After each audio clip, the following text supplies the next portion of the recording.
Bonjour les enfants et bienvenue à notre révision des grammaires.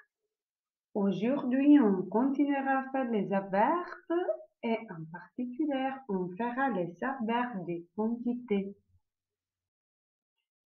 On a déjà vu dans la première révision que les adverbes sont invariables en genre et en nombre. Nous devons nous rappeler que les adverbes de quantité désignent une quantité devant un nom, un adjectif. Deux exemples sont beaucoup, moins, peu, plus, très, trop. Les adverbes de quantité apportent une précision à un nom. Il est suivi de la préposition de apostrophe si le nom commence par une voyelle U, H muet.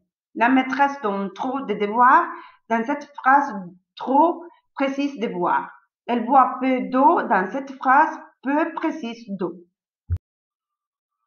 Maintenant, on va voir les valeurs de quelques verbes de quantité. On prend des exemples. Par exemple, j'ai bu beaucoup d'eau.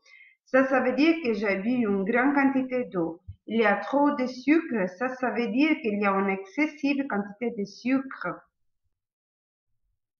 Avant, on a vu les valeurs des verbes de quantité. Maintenant, on va voir les différents degrés d'intensité, par exemple, devant un adverbe, un adjectif et après un verbe. Par exemple, il fait très chaud, c'est très bien, il est un peu là.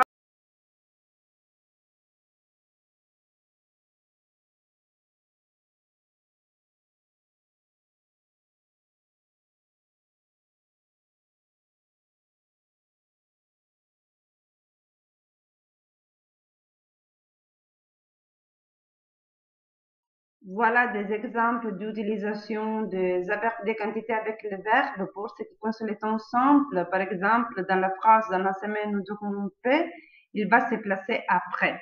Pour ce qui concerne la forme composée, ils vont se placer entre l'auxiliaire et les participes passés. J'ai assez mangé. Maintenant, on verra comme les adverbes de quantité, il va modifier un adjectif ou un autre adverbe. Dans la phrase, ce tableau, c'est très beau. Il va modifier l'adjectif beau, donc il va avant beau. Tu es trop souvent en retard, il va renforcer souvent, donc il va avant souvent.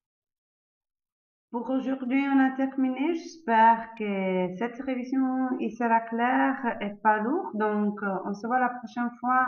On fera encore une autre révision de grammaire. Donc, à bientôt et au revoir.